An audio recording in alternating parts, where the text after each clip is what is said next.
Welcome back, everybody, to day 2 of competition out here at RPR. We are featuring now the women's 40-plus division, and there is one of the tightest point spreads at the top of the leaderboard with these ladies. But if you haven't been over to stage 11 yet, it is Get to the Chippa. It is a mix of physical work, which is going to be moving a sandbag, but guess what? This division, these ladies are also going to have a ruck on them. Then they will move to the firing line, have a mix of rifle and pistol. It's going to be a good time. Are you ready? How's your day so far? I'm here with Travis Vogel with Vortex, and he's been talking to a lot of people, but now we get to watch some fun competition. It's fun. It's one of those things, like this group of folks is awesome. I do a lot of stuff in a lot of different sponsorships, a lot of different sports, USPSA, multi-gun, all of those things, and the community here is an entirely different animal. Speaking of one, Dustin Sanchez, JP, it's great folks, and the thing that's so cool about this is as soon as people get done doing their work off the line where they're super serious, it's instantly back to supporting each other and taking care of each other and recapping and what's the next thing and how do we do the next thing better. And it's not even – it's people that are, like you said, this is the tightest race in the match right now. And there's people that are 1 point apart at the end of day 2, which is unheard of. When that happens in a match, those people are just getting it every time, and there is no room for anything to drop off. And they're right there supporting each other at that same time. And they're right in the lanes next to each other, you said, right?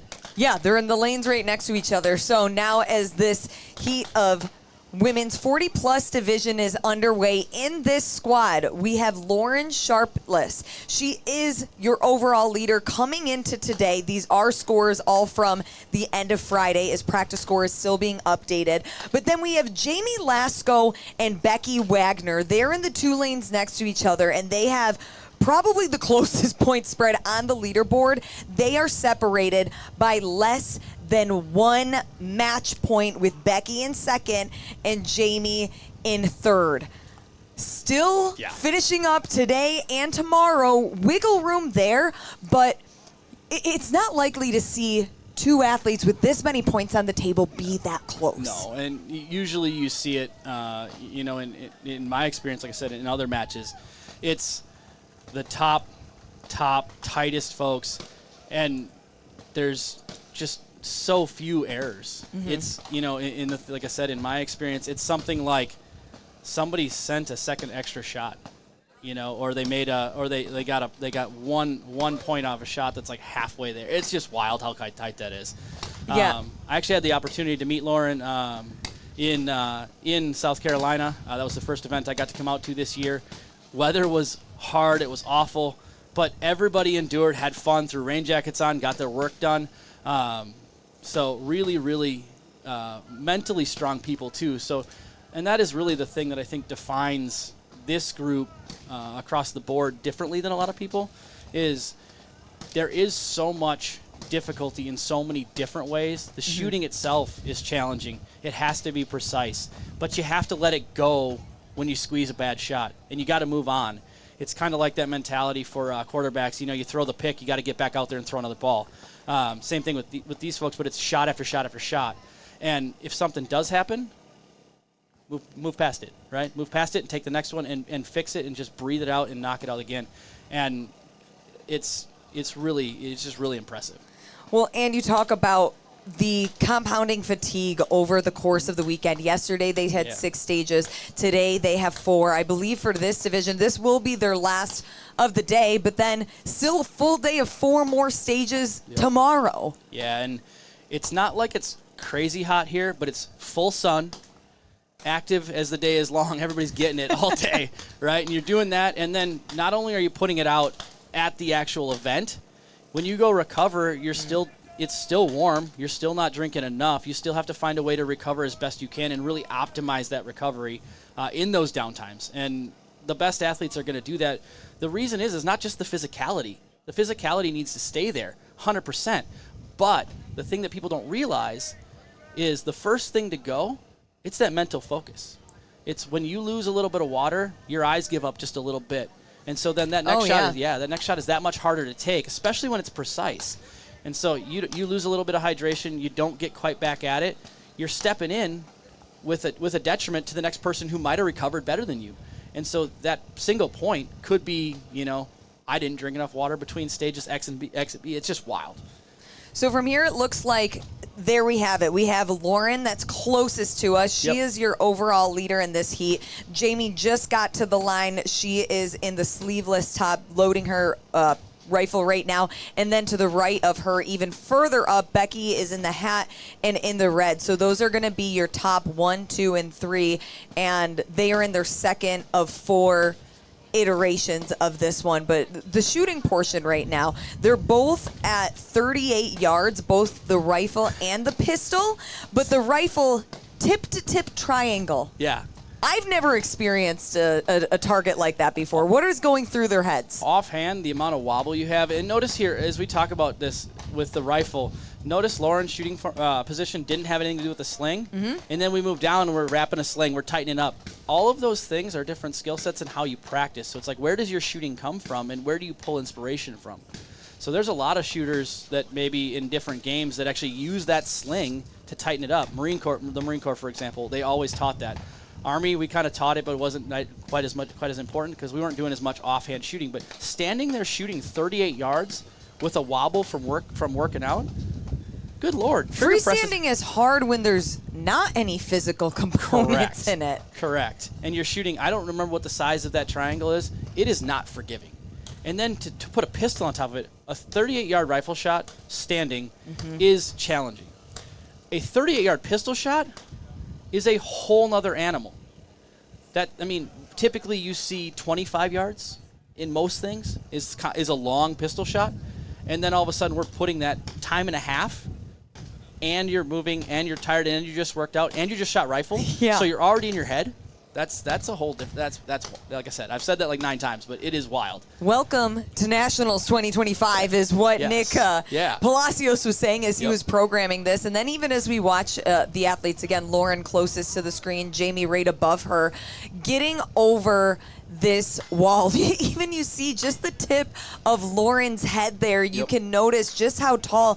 I think that this has got to be a barrier or a wall rather that's probably around give or take 5 feet. I was gonna say I'm pretty sure it's 5 feet, if not a little taller.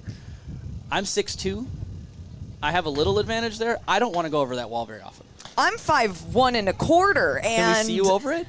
I would not be able to see over it. I would definitely have to rely on the tricep strength to jump as high as my little legs can and try to press out to get up and over, almost like a muscle up. But yeah, you got to get your body over and then these sandbags over. Oh, all the way at the top though, Becky does have mat ups the way that in the red shirt she just kind of flew on up there, but then was a little more gentle coming down. She has had knee injuries in the past, so I know anytime we get over barricades, get over obstacles, she's extremely intentional and cautious as she hops over. And as someone who's also over 40, it's wild. This is your division, but with the men. Yeah, it's impressive, and how we kind of have to start changing our thought process. Normally, when we were younger, it was like just jump off the wall, hurry, You don't think about it. No, and then all of a sudden that change starts to happen, and knees get bad, and the next thing you know, I have to protect myself on the backside so I can do it again to go to the next thing. And we're not even talking about recovery for the next stage or the next day. The wear down is massive, and we're 10 stages in as of the end of the day. Yeah. That's a lot of work.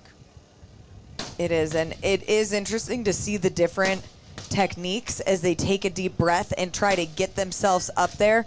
Yeah, you'll notice that closest, Lauren, she's trying to get almost her whole body where her torso, and she catches on her belly, where Jamie up top uses it more as a press up, a lot of tricep extensions, and then even Becky above her she runs into it a little bit. So the run and hop saves you a lot if you're willing to take the cardio bump to the run, because your arms are what you're going to need when you shoot. That's a really interesting dynamic there. It's a different logic, but the 2-step drop effectively, or 3-step as she's about to take, and then make it over and then come back. But it's really what is your kind of default when the battery's low. Yeah.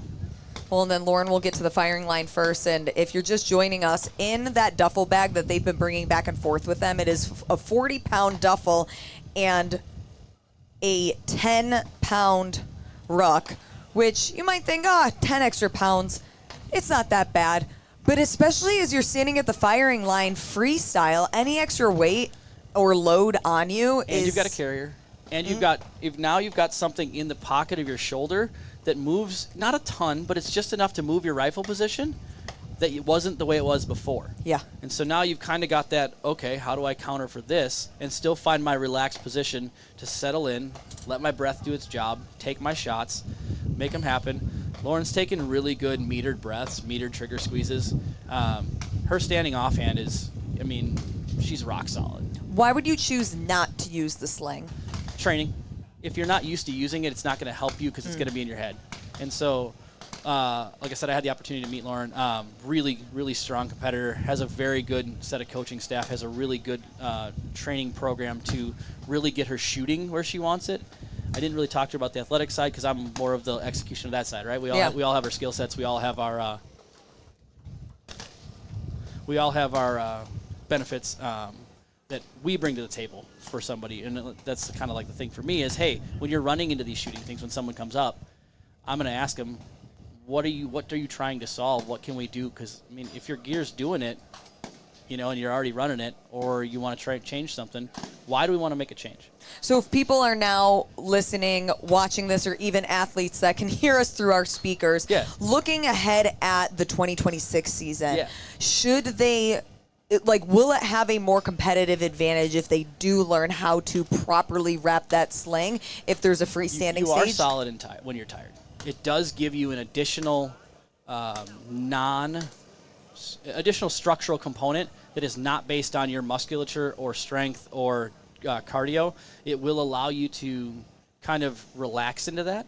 It is a great skill set. I'm not very good at it, and I should be as tall and lanky as I am, but I'll take every advantage I can get. But when I do shoot offhand, it really depends on what the goal is. If you can settle in, it's one of the other advantages, having a slightly heavier rifle.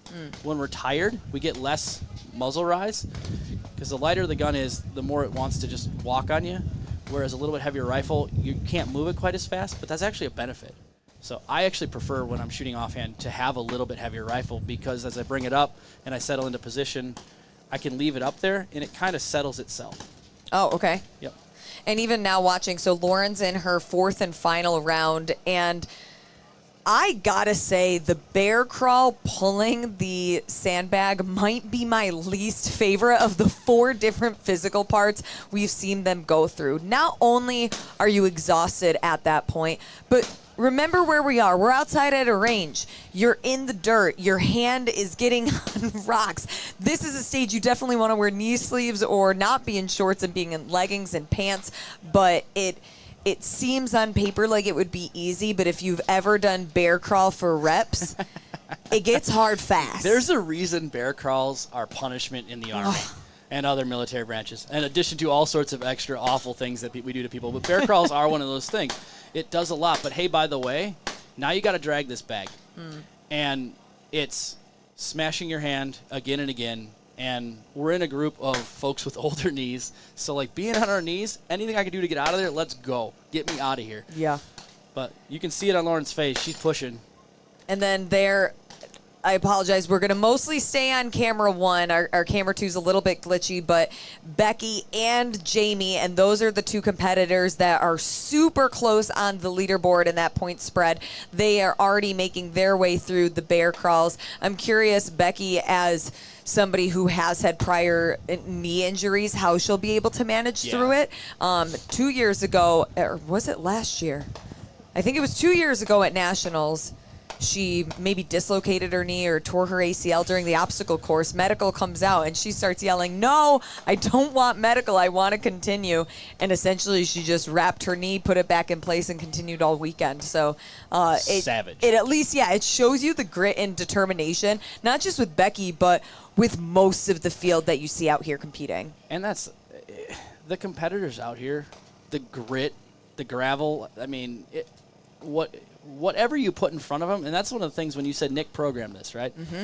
Nick programmed it, was like, let's see what people got. It's the end of the year. It's Nationals. We're going to step it up, and we're going to see where sometimes we go over the top a little bit. But you know what? Nobody's going to let them know that. No. None of these competitors are going to be like, Nick, you went too far. They're going to say, that was hard, but they're never going to stop. No, they're going to say, that was hard, but I learned a lot about myself, and I'm going to go back to the drawing board, and I'm going to alter my training so next time I am prepared. Or I think I'll be prepared, but then they'll throw another variable in. You got to keep changing the game, and you're going to keep pushing it. It's going to change, and it's going to, think about 5-6 years ago.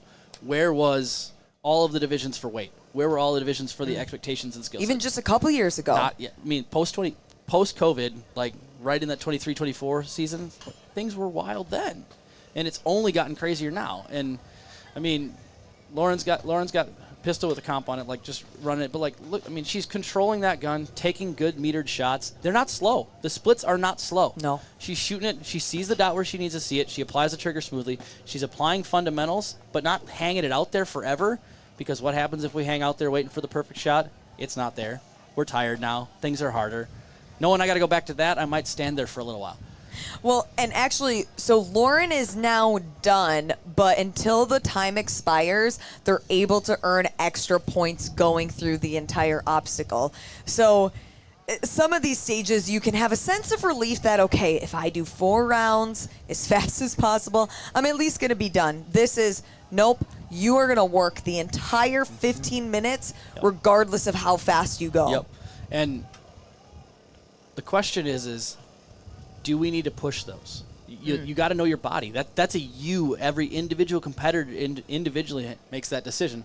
They look deep. They say, hey, I'm done. How far do I want to go down this rabbit hole?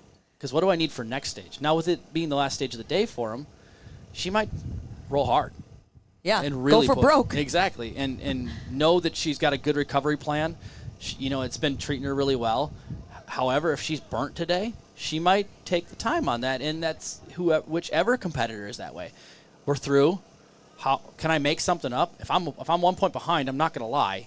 I'm not stopping till the other person stops, and then I'm going to go one more, because I'm not going to let that happen. If I'm behind a point, not done yet. No, you're going to go as hard as you can, and then you're going to, not that they wouldn't prioritize all of these things beforehand, but when it's that close, you can see those victories, and you can see, okay, I can't give up now. I need to push it all and give it my all, especially to end day 2 of competition. If you look me in the eyes and you're my competitor and you're going to stop, I'm doing one more. I'm 100% doing more. And the problem is you're doing the same thing. Yeah. So it's like we're just going to sit here till one of us burns out. Until somebody just lays in the gravel dirt or the red clay that we have out here. This stuff gets everywhere. It comes home with you. Oh, it will. Whether you want it to or not. Yeah, I don't know if how many people realize this, but they will be cleaning red dirt out of every part of their gear for a long time coming. A long time. You heard it here first. Well, Lauren will take that heat win for the women's 40+. To check out full standings, make sure you go to practicescore.com. You can also go to the Tactical Games website. We'll have all the links right there for you. Also, tomorrow we have one more day of competition, so if you want to come spectate, if you are close in the Austin, Round Rock, Liberty, etc. area, come out here. It is free. Bring Ear Pro, Eye Pro, and get ready to have a good time. It's a great time. Come out, see the vendors. There's a bunch of great companies out here supporting the games. A bunch of people that believe in the community who want to be part of it. That's one of the things that Nick did, and I really want to take a second if I can. Absolutely. And thank the Tactical Games organization. They've done such a good job continuing the sport through different leader changes and not really losing anything, but actually gaining and reinvigorating and drawing new inspiration and bringing more folks in from different places to support the crowd in a different way. And it's cool because the whole thought process is massive, but it keeps getting better, and there's always a new thing. And we had Tactical Games Sniper Challenge this year, which is, I think, the second year of that one. I was able to be out there. That was a great event. But come out and see the vendors. Great people here. All sorts of different things. There's folks getting tattoos. I mean, how cool is that? We do everything out here. Yeah, tattoos. Get your stretch in or anything like that you need. Get an IV if you're feeling a little light. But check out the brands. There's a lot of great brands as far as that goes. There's all sorts of different things. But it's just a great community. And the best part is everyone's having fun. Even when they come off the stage and you can see pain, they're still smiling, and it's wonderful. The pain faces behind the tears as they're smiling through it. Yeah. Yep.